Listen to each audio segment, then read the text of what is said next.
Vamos estar lendo do versículo 7 até o versículo 12, do capítulo 6 de Hebreus.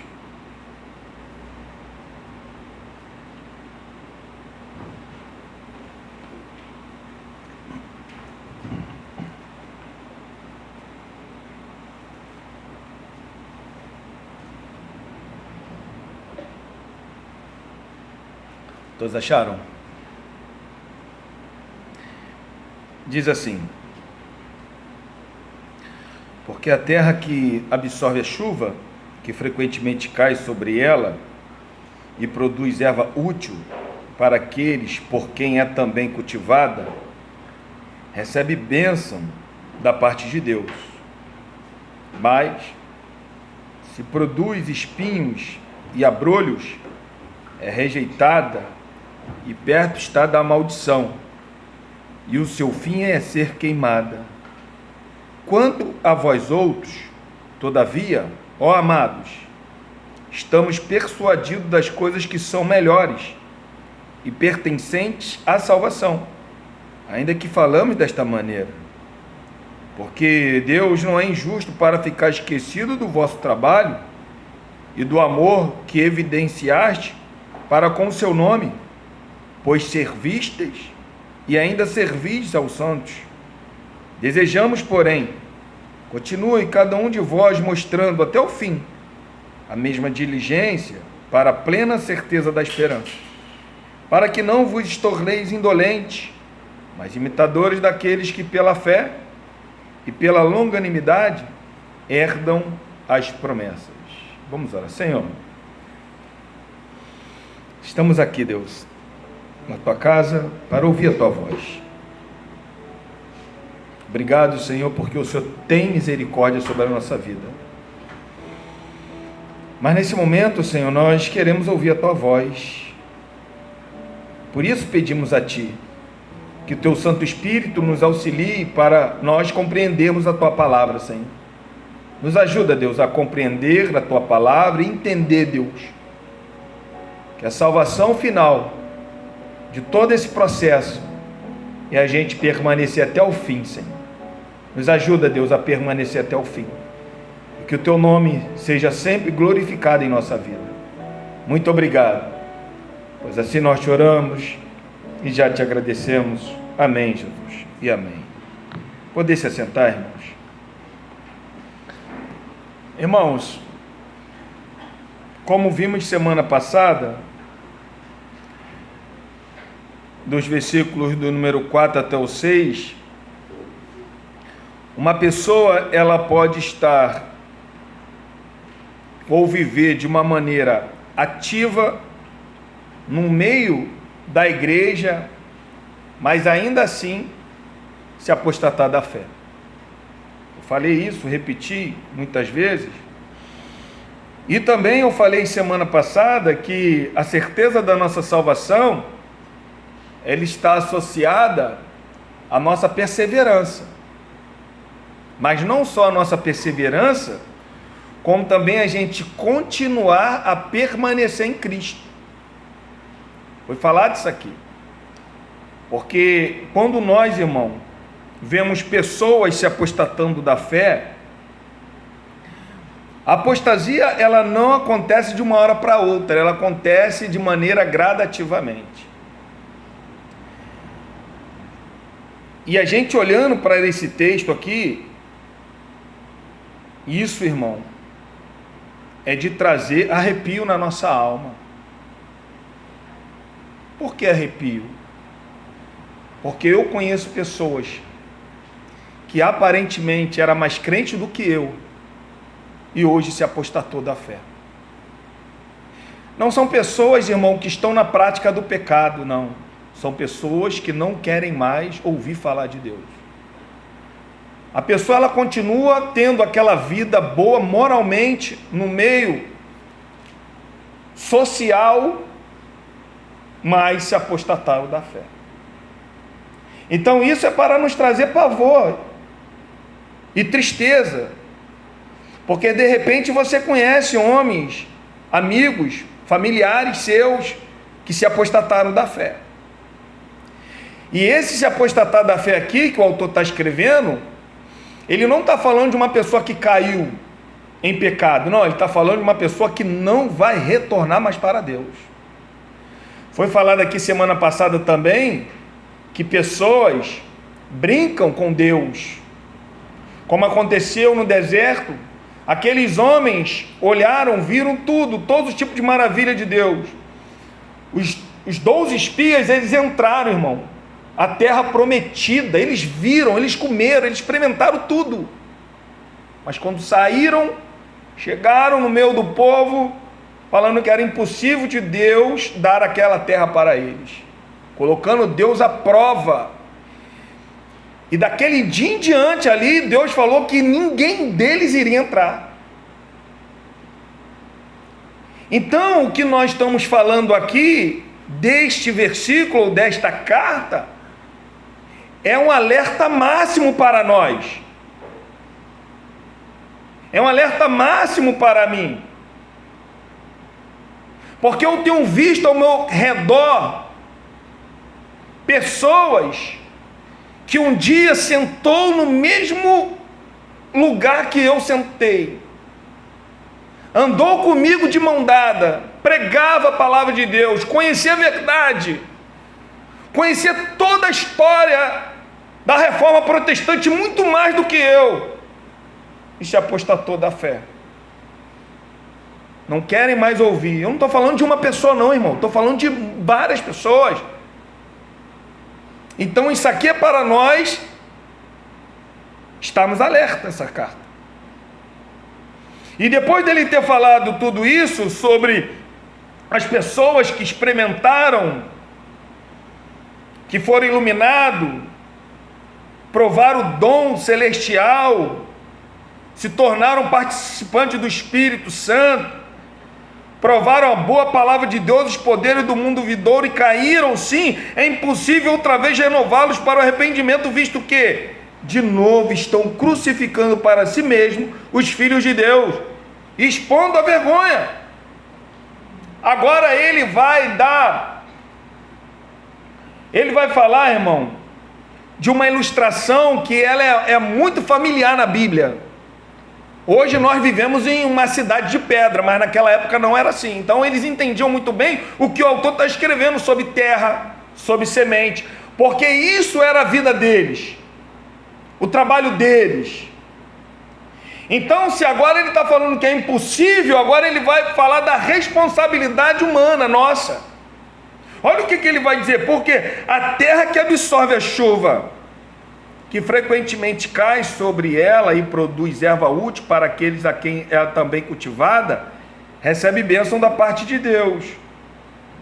A gente vê, irmão, que a primeira terra ela recebe chuva, e por ela receber chuva, ela produz erva útil.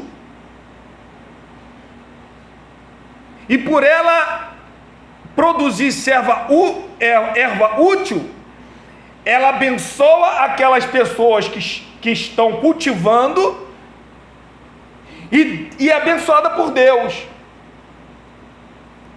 O que ele está dizendo?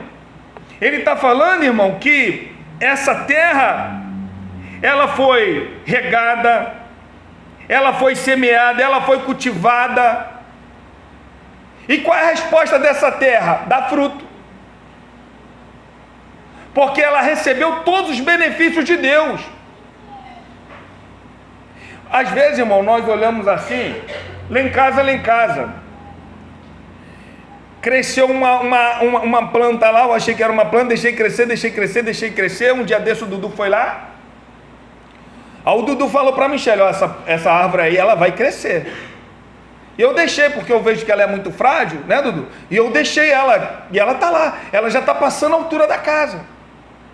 Quem plantou? Eu não plantei, ninguém plantou. De repente o passarinho foi lá, jogou uma semente, e a natureza por si própria, por receber a chuva, por ter todos os seus elementos ali, para que ela possa germinar, ela cresceu, está indo embora. Confundiu até minha esposa achou que ia comer mamão, porque ela é parecida com mamão. Mas, quando nós olhamos para esse texto aqui do versículo 7, esse texto aqui está nos mostrando o que Deus quer de nós. Ele quer que a chuva que Ele está dando para nós, a terra que é o nosso coração, ela venha produzir frutos. E quanto mais frutos vai produzindo, Deus vai abençoando mais e mais. A primeira parábola, para a gente ter uma ideia, que Jesus começou a contar, foi a parábola do semeador. O problema aqui não é chuva, o problema é a terra. O problema não é a semente, o problema é a terra. Nós vimos, quando nós meditamos na parábola do semeador, a mesma semente caiu em 4 tipos de solo diferentes. É a mesma semente. Então, quando eu olho para a Bíblia, olha só, irmão, eu estudo a Bíblia, eu leio a Bíblia, eu oro, eu acredito nisso aqui, porém tem pessoas que dão muito mais fruto do que eu, recebendo a mesma palavra. Você já parou para pensar?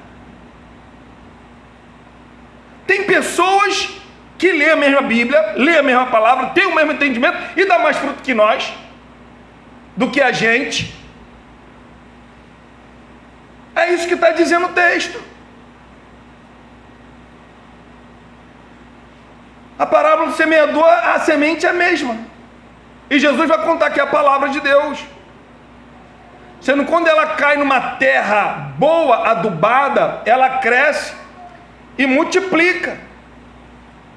E multiplica. Olha o que Jesus fala, irmão, em João capítulo 15, versículo 1 e 2. Ele diz assim, olha: eu sou a videira verdadeira, e meu pai é o agricultor. Todo ramo que estando em mim não der fruto, ele o corta. Olha só. Quem corta não é a pessoa. É Deus que corta. Mateus capítulo 15, quando Jesus ele pega pesado ali com os fariseus, os discípulos olham para Jesus e falam para Jesus: Jesus, olha, eles vão ficar chateados, hein? Eles vão ficar bravos. Jesus falou assim, ó: toda planta que o meu pai não plantou, ele vai cortar. Quem corta é Deus, irmão. Quem corta é Deus. Tem pessoas que lêem Romanos e não sentem nenhum pavor. Eu sinto pavor de Romanos.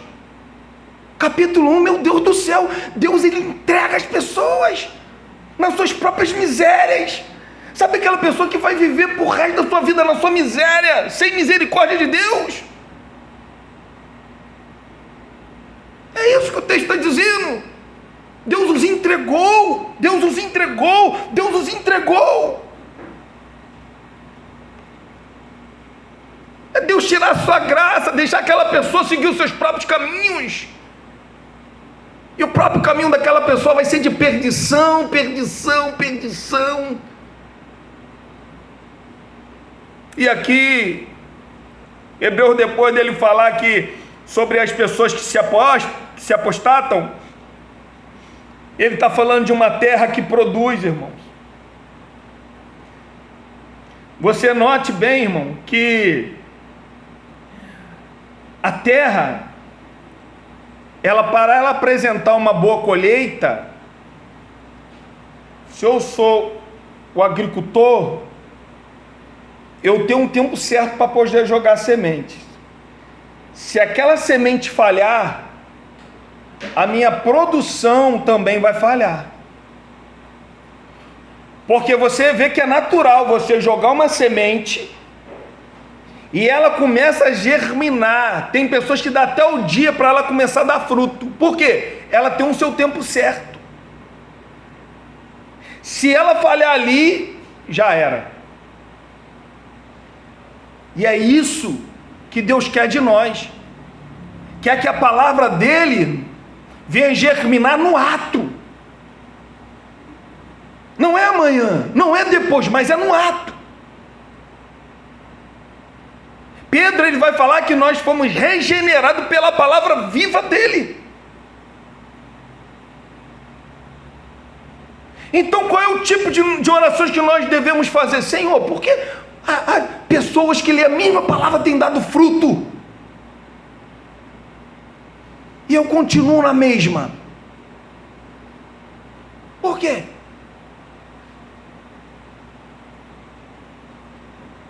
E ele vai falar, irmão, da segunda parte também, o que acontece no versículo de número 8. Mas se produz espinho e abrolhos, é rejeitada e perto está da maldição, e o seu fim é ser queimado. Uma terra, ela produz erva útil, mas a terra, que quando ela produz espinho e abrolho, ela é rejeitada, perto está da maldição. Por quê? Vai ser queimada. O que acontece, irmão, quando uma terra ela produz não erva útil, não alimento, não frutos, mas ela vai produzir espinhos e abrolhos? Ela vai ser queimada, ela vai ser rejeitada por aquele agricultor. Naquela época era muito comum isso. Você, quando dava espinho na terra, essas coisas aconteciam, vinham essas pragas, a pessoa ela ia, queimava aquilo ali para tentar recuperar o solo. Então ela queimava aquelas ervas que não prestavam, então queimava. Então o autor está falando que ela é rejeitada, ela é queimada, e o fim dela é ser o quê? É ser queimada, porque isso acontecia naquela época. Então, irmão, preste bem, se o coração do homem é mau, se o nosso coração é mau, todas as bênçãos de Deus não farão prosperar espiritualmente, porque o meu coração é mau. Se o meu coração é mau, como que eu vou receber a bênção de Deus espiritualmente? Não vou, não tem como. Inclusive essas bênçãos de Deus vão se tornar maldição para a minha vida, porque o meu coração é mau. Quanto mais dado será cobrado. Meu coração é mau. E o autor está dizendo, aqui ele está falando os tipos de pessoas na igreja. Pessoas que recebem a chuva, produz erva e é abençoada por Deus. Pessoas que recebem chuva, produz espinho, é rejeitada, e o fim dessa pessoa é ser queimada. Não existe outro tipo de pessoa, não estou falando somente dentro da igreja não, é no mundo. No mundo existem dois tipos de pessoas: os filhos de Deus e os que não são filhos de Deus. A parábola de quando daquele homem, quando o agricultor ele vai semear e semeia trigo, e ele vai tirar um sono, e ali vem o inimigo e semeia ali o joio. Aquilo ali não está falando de igreja, aquilo ali está falando do mundo. Quando Jesus vai explicar a parábola, ele fala o mundo. Teus filhos de Deus, teus filhos de maligno. E na igreja, a mesma coisa, irmão. Aqui a carta está sendo escrita para a igreja. Então ele está falando, existem dois tipos de pessoas: aquelas pessoas que recebem a palavra de Deus e produzem fruto útil, mas tem aquelas pessoas que recebem a palavra de Deus, em vez de produzir fruto, vai produzir espinho, e perto está de ser queimado. É o que ele está dizendo. O fim é ser queimada. Mas agora, irmão, quando ele falou já das pessoas que se apostatam, e ele está dando um exemplo aqui, uma ilustração da terra que produz espinho e que produz erva útil. Agora no versículo de número 9 ele vai falar assim: olha, quanto a vós outros,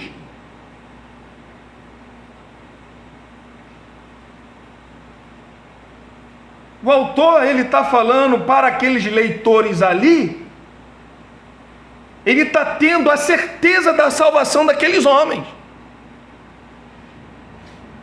Parece que ele está escrevendo para um tipo de pessoas: olha, essas pessoas que estão se apostatando é assim. É impossível de ter arrependimento para eles de novo. Essas pessoas serão rejeitadas. O fim delas é ser queimadas. Mas agora, para vocês, agora ele dá a certeza da salvação dessa igreja. O fruto, o trabalho desse povo mostra, dá a garantia do autor de Hebreus a certeza da salvação desse povo. Por isso que agora ele está fazendo agora ele está mudando. Agora ele está falando assim: olha, quanto a vocês,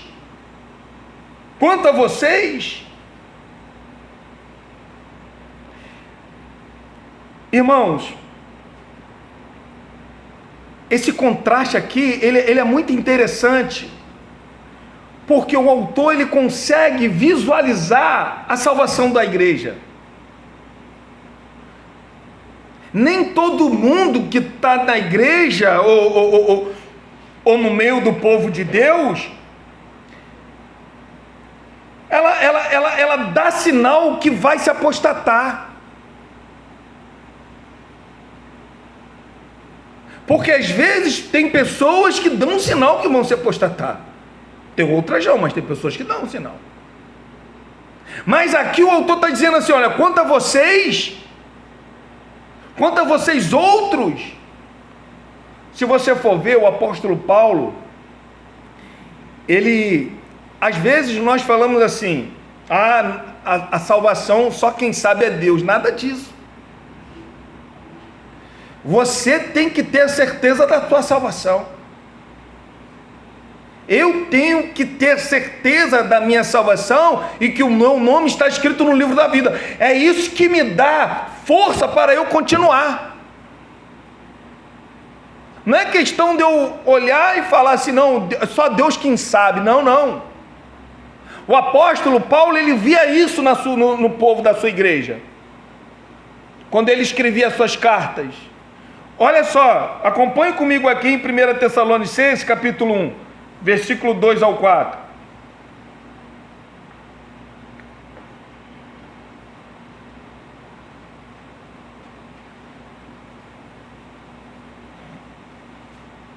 Olha o que ele diz, 1 Tessalonicenses, capítulo 1, 2 ao 4. Ele diz assim: ó, damos sempre graças a Deus por todos vós, mencionando-vos em nossas orações e sem cessar, recordando-nos diante do nosso Deus e Pai da operosidade da vossa fé, da abnegação do vosso amor e da firmeza da vossa esperança em nosso Senhor Jesus Cristo, reconhecendo, irmãos amados de Deus, a vosso que, irmão? Eleição. Então Paulo está escrevendo para uma igreja que ele fala: ó, tudo o que vocês estão praticando, isso dá uma certeza que vocês são eleitos. Outro ponto também que Paulo vai falar, Filipenses capítulo 3, versículo 4, quando está em discordância aquelas duas mulheres, se eu não me engano é Sintique e Evódia, né? Olha o que diz aqui Filipenses capítulo 4, versículo 3.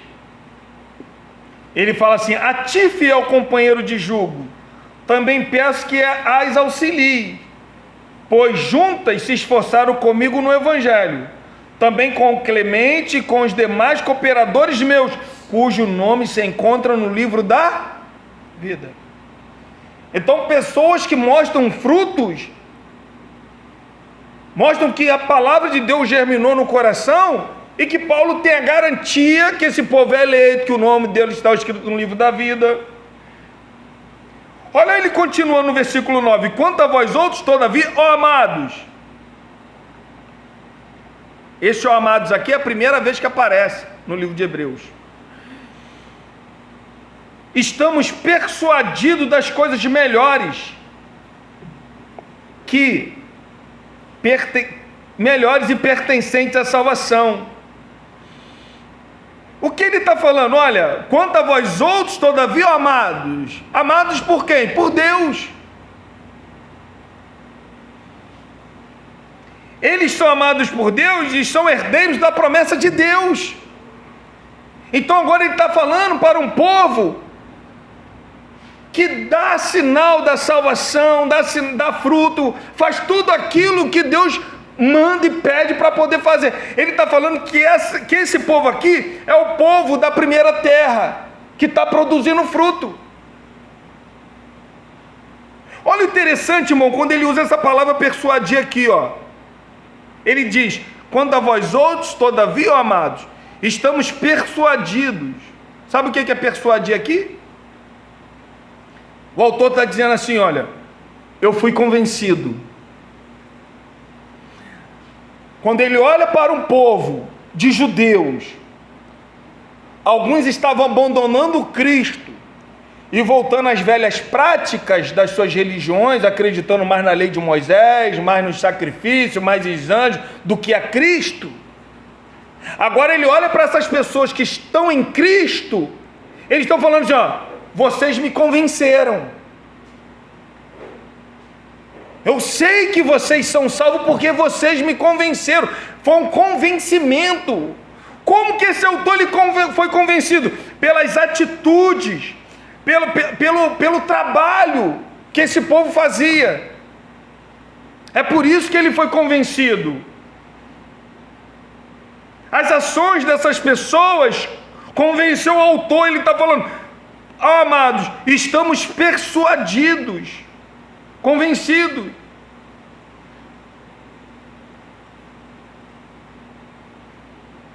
E ele vai continuar, ó, das coisas que são melhores e pertencentes à salvação. Eu estou convencido que vocês buscam as coisas melhores com respeito à salvação. A certeza, irmão, da salvação é algo que temos que buscar. Não só buscar, mas desenvolver. Desenvolver naquilo que é produtivo para Deus. O autor está mostrando aqui as pessoas que ficam estagnadas, lenta em aprender, corre o perigo de se apostatar. Porque no finalzinho do capítulo 5 ele está falando para essas pessoas, vocês eram para ser mestre pelo tempo decorrido, mas ainda continua sendo criança, alunos. E agora ele está falando para essas pessoas que estão dando frutos, que estão mostrando que foram salvas. Quanto a vocês, eu fui convencido que vocês querem coisas melhores, que pertencem à salvação. E ele fala, ainda assim, que falamos desta maneira. O autor está pegando pesado, irmão. Ele não está fazendo, ele está mandando uma carta, aonde que a carta tinha pessoas que eram lentas de aprender. Ele está falando de pessoas que se apostataram. Ele está falando de pessoas que estão dando fruto. Por isso que ele está fazendo essa diferença. Quanto a vocês, versículo 10, porque Deus não é injusto para ficar esquecido. Irmão, as escrituras, ela nos ensina que Deus perdoará a maldade e nunca mais se lembrará dela. Nunca mais. De repente eu posso lembrar do pecado da minha esposa, mas Deus, não é questão dele não esquecer, ele não lança em rosto, aquilo ali não condena mais a pessoa. Se eu falar que Deus não lembra mais, eu vou falar que o nosso Deus ele tem amnésia, mas não é isso que o texto diz. É que ele não lança mais em rosto, ele não vai trazer mais aquilo ali lembrança, aquilo ali ficou apagado ali, ele não lembra mais. Olha o que Jeremias fala, quando fala sobre que Deus ele não vai lembrar mais dos nossos pecados. Olha o que diz, Jeremias 31, 34.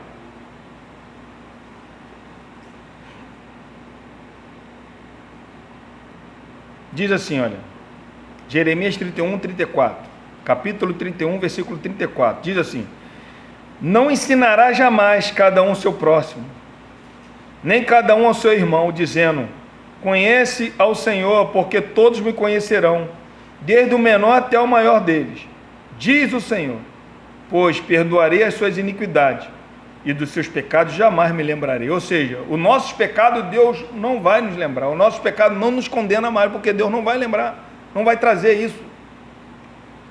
Ele viu que eu pequei, ele sabe que eu pequei contra ele, mas aquilo ali nunca mais ele vai lançar em rosto, aquilo ali já foi pago por Cristo. Toda a minha dívida, toda a dívida da igreja foi paga, já foi paga, Deus, então ele não vai lançar o rosto. É diferente do ímpio.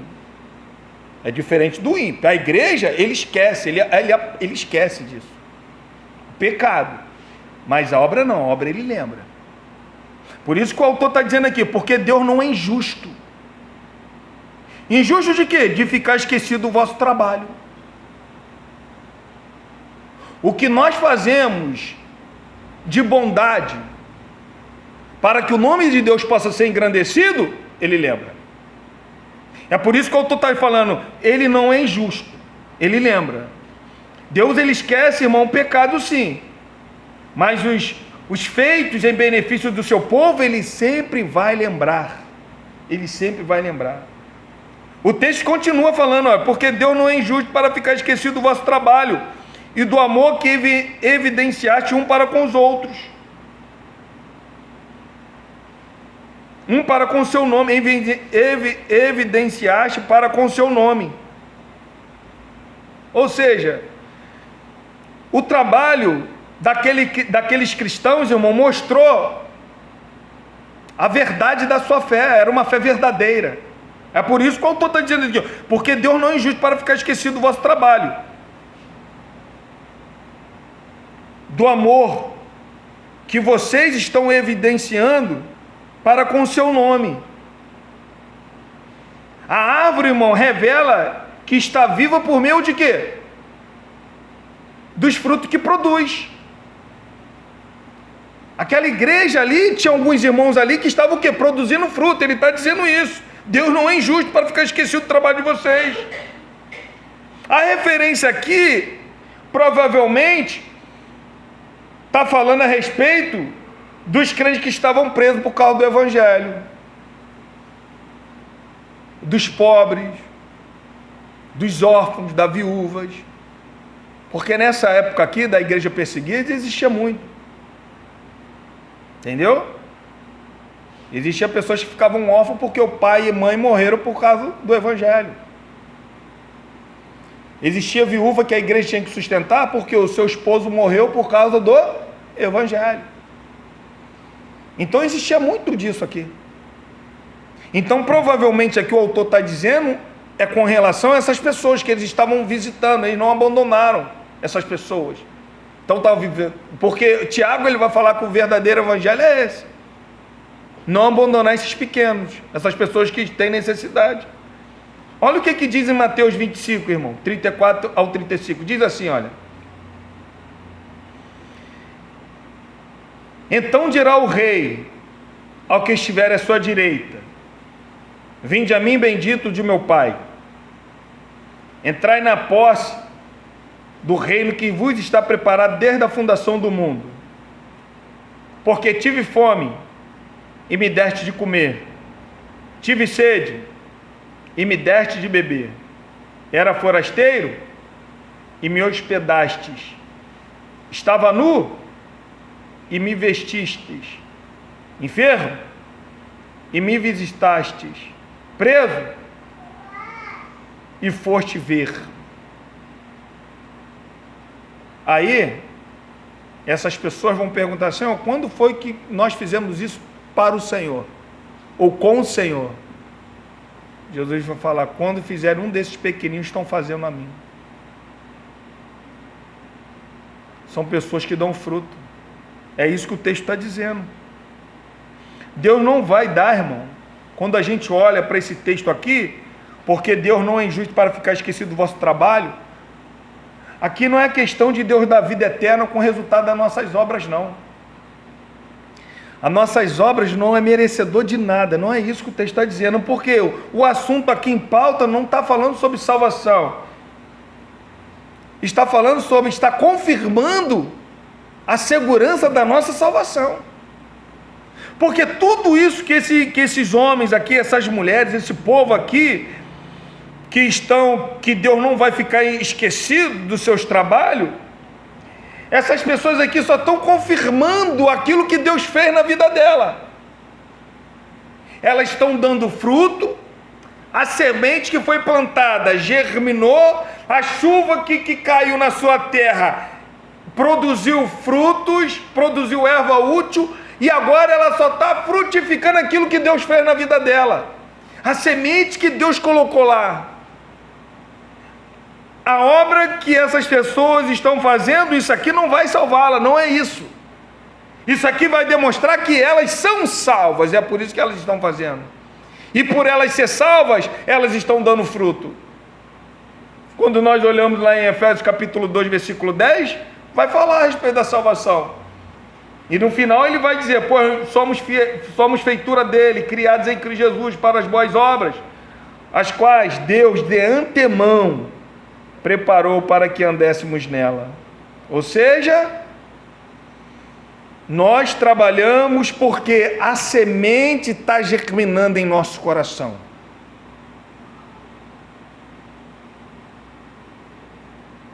E a semente, ela tem germinado em nosso coração, irmão. A semente aqui, que foi jogada, a palavra de Deus,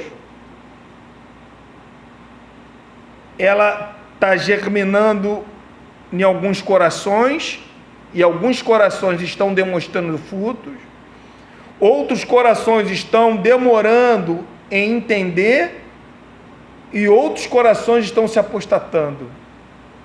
E o autor está dizendo aqui, não, mas vocês aí é diferente, porque vocês estão trabalhando até o fim, vocês estão continuando nesse trabalho, e Deus não é injusto de ficar esquecido. Ele continua falando, pois servistes e ainda servis aos santos. Olha só, eles serviram e continua servindo os santos. Eles não pararam.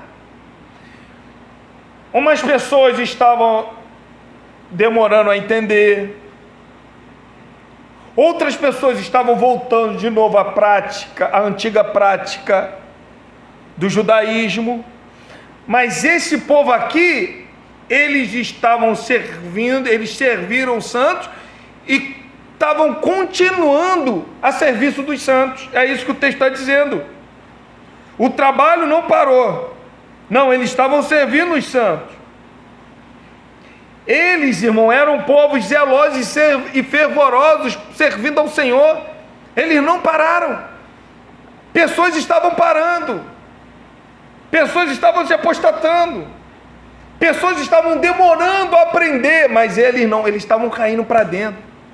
Eles estavam servindo ao Senhor, eles sabiam o que era servir ao Senhor, eles estavam servindo ao Senhor, o espírito deles era um espírito fervoroso, não era um espírito preguiçosos, não, eles tinham vontade.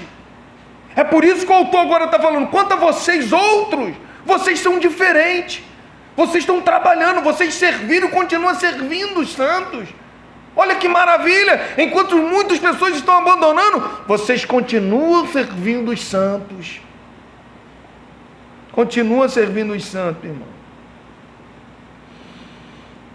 O problema, muitas vezes, isso acontece com a gente. Abre comigo aqui, em Mateus, capítulo de número 24.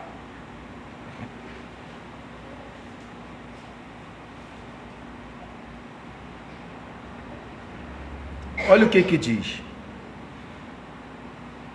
45.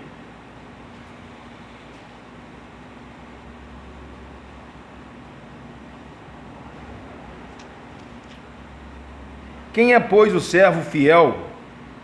24, 45. Quem é, pois, o servo fiel e prudente, a quem o Senhor confiou os seus conservos para dar-lhe o sustento no seu tempo? Bem-aventurado aquele servo a quem o seu Senhor, quando vier, achar fazendo assim. Será muito feliz aquele servo continuar nessa tarefa, nesse trabalho. O problema é que às vezes, no meio da nossa caminhada, nós ficamos desanimados. Às vezes o nosso coração começa a ser influenciado por pessoas que são negativas. Irmão, aprenda bem, irmão. As coisas ruins é muito mais fácil nos influenciar do que coisas boas. Aquela pessoa que dá espinho e abrolhos é muito mais fácil de nos influenciar do que aquelas pessoas que dá erva útil. É muito mais fácil. Alex, você está falando uma coisa que não, mas não sou eu que falo, é a Bíblia que fala. As más conversações corrompem os bons costumes.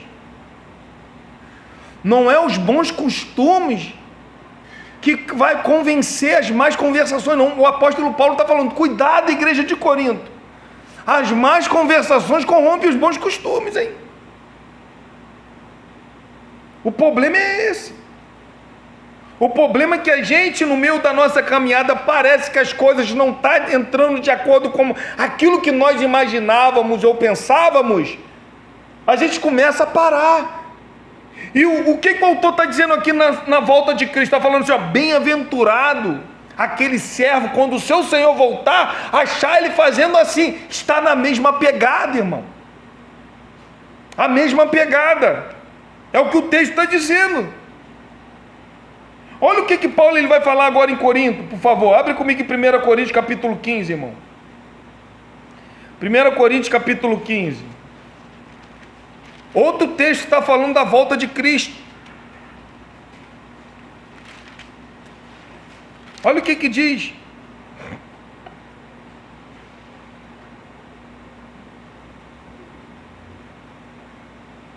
Acharam? Olha o que diz, irmão. Vamos ler do versículo 50, do 50. Olha o que diz. 1 Coríntios, capítulo 15, versículo 50. Isto afirmo, irmãos, que a carne e o sangue não pode herdar o reino de Deus, nem a corrupção herdar a incorrupção. Eis que vos digo o mistério, nem todos dormiremos, mas transformados seremos todos, no momento, no abrir e fechar de olhos, ao ressoar da última trombeta. A trombeta soará, e os mortos ressuscitarão incorruptíveis, e nós seremos transformados. Porque é necessário que este corpo corruptível se revista da incorruptibilidade, e o que é o corpo mortal se revista da imortalidade. E quando este corpo corruptível se revestir da incorruptibilidade, e o que é mortal se revestir da imortalidade, então se cumprirá a palavra que está escrita: tragada foi a morte pela vitória. Onde está, ó morte, a tua vitória? Onde está, ó morte, o teu aguilhão? O aguilhão da morte é o pecado, e a força do pecado é a lei.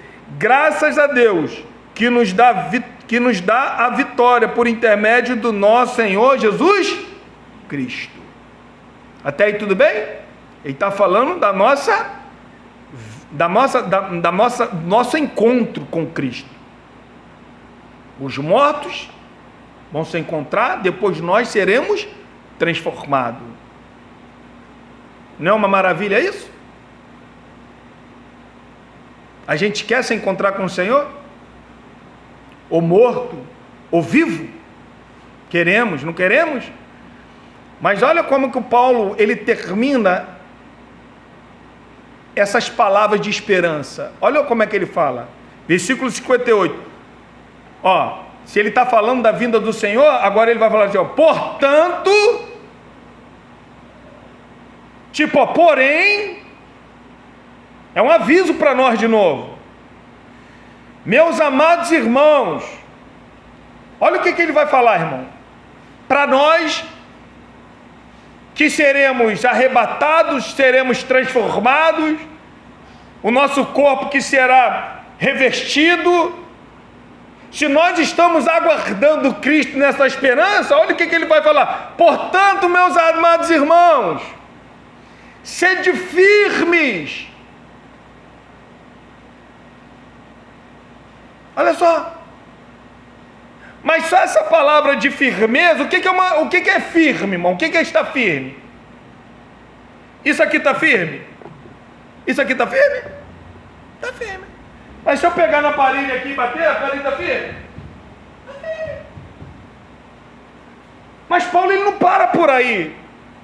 Ele fala assim, ó, esteja firme e inabalável. O que ele está falando? Nada, nenhuma circunstância pode nos abalar, porque nós estamos firmes. Se nós estamos esperando o Senhor Jesus voltar, estamos esperando Ele com firmeza. Nada nos abala, firme, inabalável. Por quê? Firme, inabalável. Aí ele vai falar assim, ó, e sempre abundante. É o que Jesus ele falou. Eu sou a videira verdadeira. E vós sois o que? Um ramo. Aquele ramo que der fruto, Jesus, ele limpa para que dê mais fruto ainda. E é isso que Paulo está falando. Seja sempre abundante. Firme, inabalável e sempre abundante. Por que eu tenho que ser assim? Porque nós, a igreja, temos que viver dessa maneira. Porque ele vai falar, o nosso trabalho não é em vão. Como que o texto vai dizer? Porque o nosso trabalho no Senhor não é em vão, irmão. Irmão, pelo amor de Deus, quando você vem para a igreja, tudo levava a crer que você não viria para a igreja cultuar Ele, mas você viu que cultuar Deus é a melhor coisa na tua vida. Eu vou lá cultuar Deus. Você vem arrastado e chega aqui, ora a Deus, cultua Ele, irmão, nada.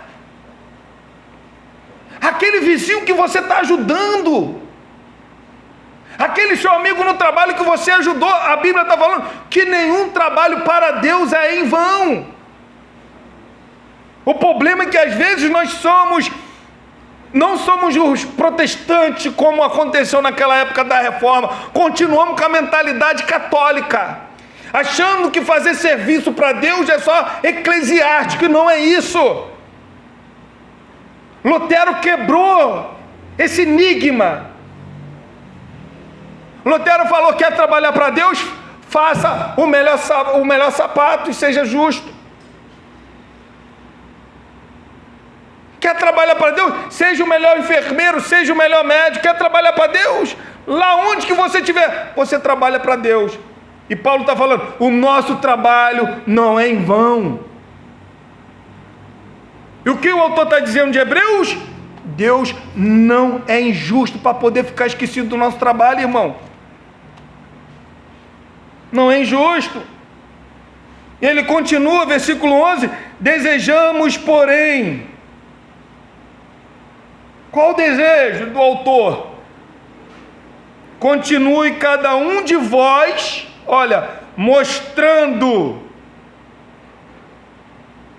O interessante é que o autor agora, o alvo do autor agora, para os crentes hebreus, tem 3 partes. É o que ele vai dizer aqui. Olha qual é o alvo dele. Primeiro ele vai falar assim, olha, desejamos, porém, continue cada um de vós mostrando, olha, até o fim. O que eu falei? A certeza da nossa salvação é a gente perseverar até o quê? Até o fim. Não parar como estava acontecendo aqui, se apostatar não, ir até o fim.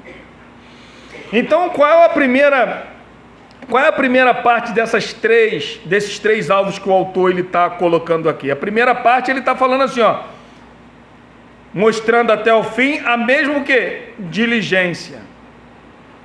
Primeiro ponto aí ele está falando sobre diligência. O que é diligência, irmão? Se ele está falando a mesma diligência, é porque ele acabou de falar no versículo de número 10 o que eles estavam fazendo. Eles estavam trabalhando, né? Qual é o trabalho dele? Servindo e ainda servir aos santos. Agora o autor vai falar assim, ó, desejamos, porém, que continue cada um de vocês, mostrando até o fim a mesma diligência, o mesmo entusiasmo, a mesma dedicação, o mesmo fervor, o mesmo compromisso, o mesmo ânimo, até o fim. Tem que ser uma pegada forte, diligência até o fim. Jesus ele falou isso em Mateus 24:13. Aquele, porém, que perseverar até o fim será salvo. E qual é a certeza da nossa salvação? Que nós fazemos parte do povo de Deus.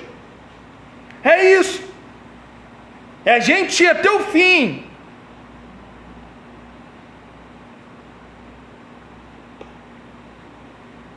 Irmão, o salvo ele continua em meio às dificuldades.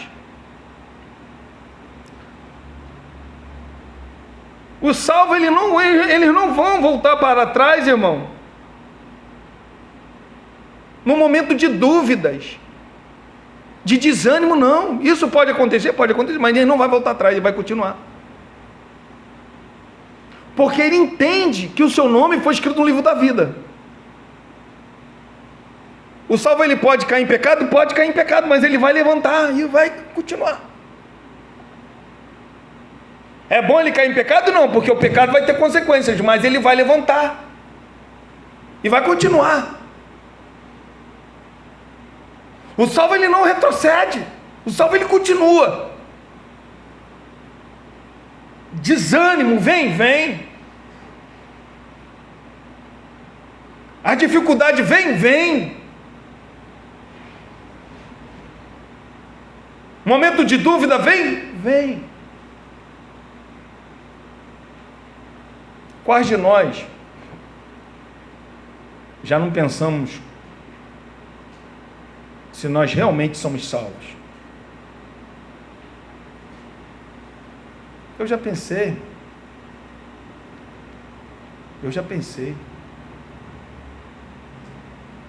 Senhor, será que realmente eu sou salvo, Pai? Sabe, tem coisas que a gente faz que isso traz dúvida a nós. Será que somos mesmo salvos? Momento de dúvida vem. Mas a gente levanta e continua. Desânimo? Vem. Parece que a carga está nos teus ombros.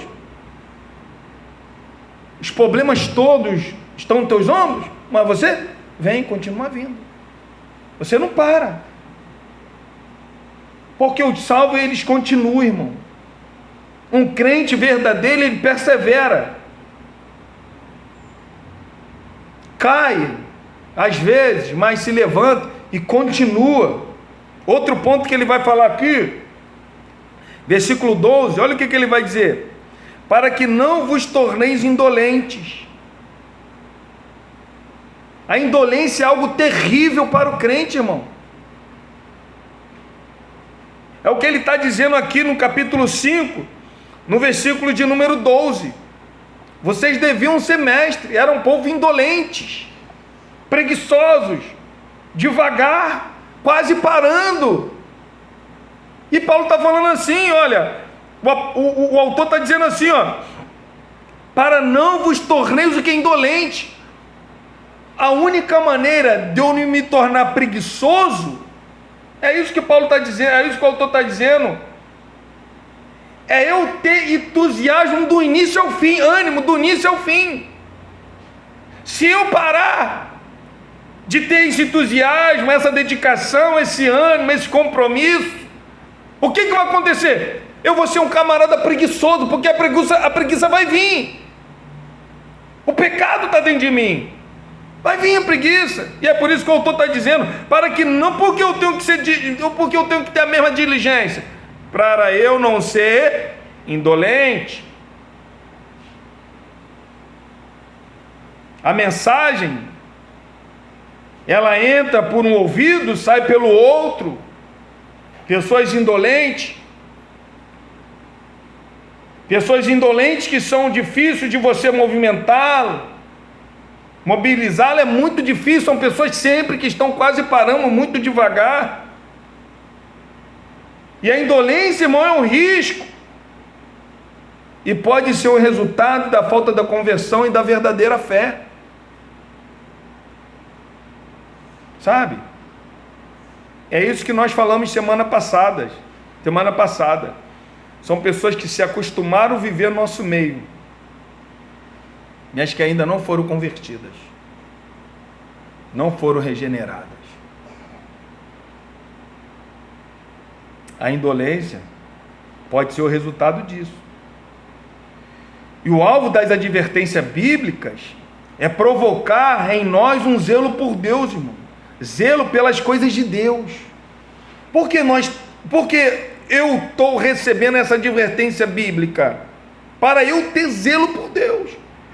Porque quando eu olho para essa palavra, quando eu leio essa palavra aqui, eu sei que aquilo que eu não faço, ela vai me condenar, ela vai me julgar. Naquele grande dia, não é questão de perda de salvação, mas a Bíblia fala que nós seremos julgados pelas nossas obras. Naquele grande dia, é a palavra de Deus. Isso foi um grande ponto negativo da reforma protestante entre Zwinglio e Lutero, por causa da ceia do Senhor. Alguns acreditavam que era literal, outros não e tal. Então eles foram para um debate. Diz os historiadores que chegou nessa reunião no debate, vários teólogos sentados, Lutero de um lado e Zwinglio do outro. Diz que o Zwinglio era um grande doutor, sendo que morreu muito cedo. Era um camarada que entendia as duas línguas, né, que a Bíblia foi escrita. Lutero também era um camarada safo, mas alguns historiadores falam que Zwinglio era um top, sendo que morreu muito cedo. E morreu numa batalha religiosa nessa época. Diz que quando estavam lá para discutir o assunto da ceia, o que significava ceia, se era memória ou não, se era transubstanciação, ou alguns outros nomes lá que eles dão, dizem que Lutero, quando o Zwinglio ia argumentar com ele, o Lutero não falava nada. Lutero só apontava assim para a palavra. Porque lá, se eu não me engano, em João 6 vai falar: aquele que comer da minha carne e beber do meu sangue não tem parte comigo. Nesse texto Lutero só ficava assim, apontando, sem falar nada com o Zwinglio. E ali eles não apertaram a mão e houve essa desunião, cada um seguiu o seu lado, e isso foi um ponto negativo da reforma protestante, porque os dois eram fenomenais nas escrituras.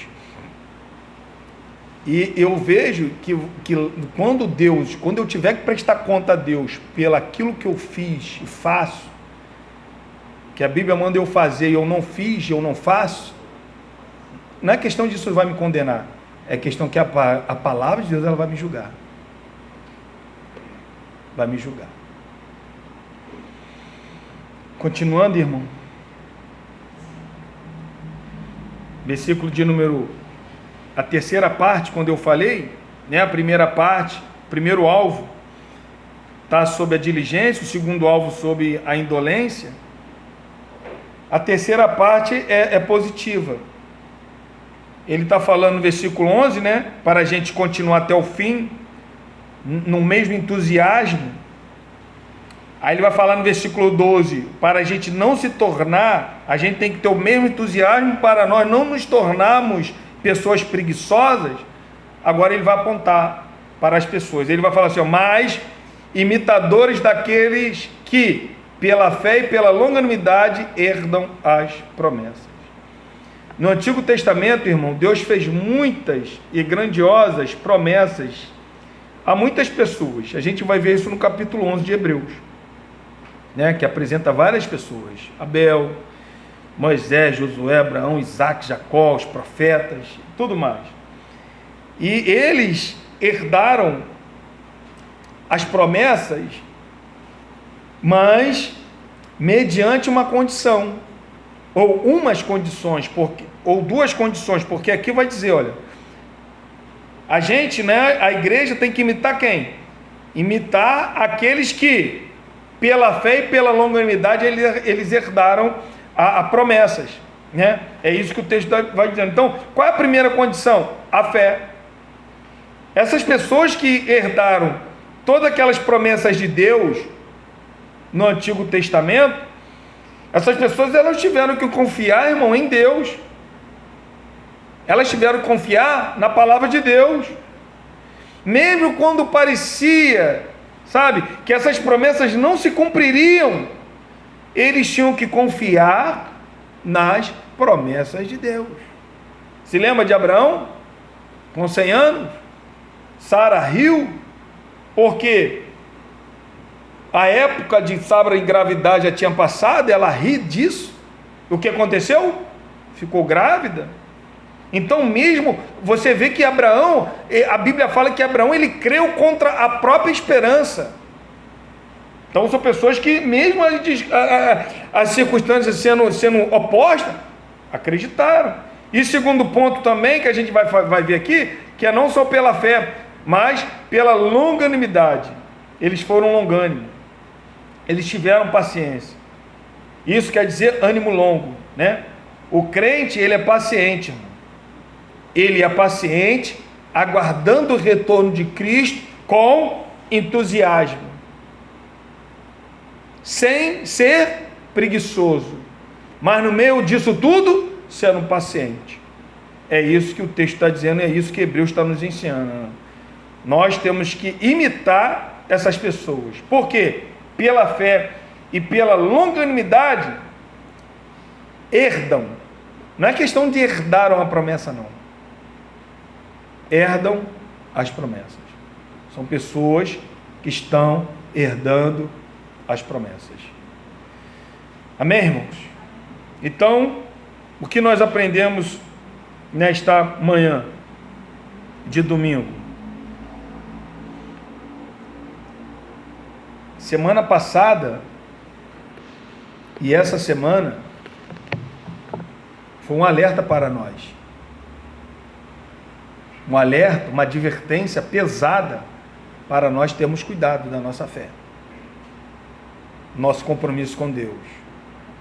Quem somos nós na mensagem de semana passada e nessa mensagem de hoje? Nós somos essas pessoas que estão se apostatando? São essas pessoas da segunda terra? Ou somos essas pessoas que o autor está dizendo, quanto a vós outros, todavia, ó amado? Quem somos nós? Amém? Quem é você? Quem sou eu? Será que no meu pensamento eu tenho essa certeza da minha salvação? Se eu tenho certeza, irmão, da minha salvação, a gente não volta atrás, a gente continua. Porque, um exemplo, o livro da vida está na minha frente. O livro da vida é um imã. Eu não tenho como mais retroceder. É um imã. Ele me puxa. Deus, ele me conduz. É por isso que não tem como mais a igreja retroceder. Então, todos aqueles foram alcançados pela graça de Deus. Crente verdadeiro não retrocede. Fica firme. Em meio às dificuldades, continua. Em meio ao desânimo, continua. Em meio às dúvidas, continua. Continua. Crer. É o que Jesus ele falou. Eu não preciso sentir. Eu tenho que crer. Vamos colocar de pé. Olha, essas palavras não foram de Jesus não, tá? Eu não tenho que se sentir, isso aí não é bíblico não. Eu estou falando, Jesus já falou que a gente tem que crer. Ele não falou para a gente sentir, ele falou crer. Nós temos que crer, tá? Senhor.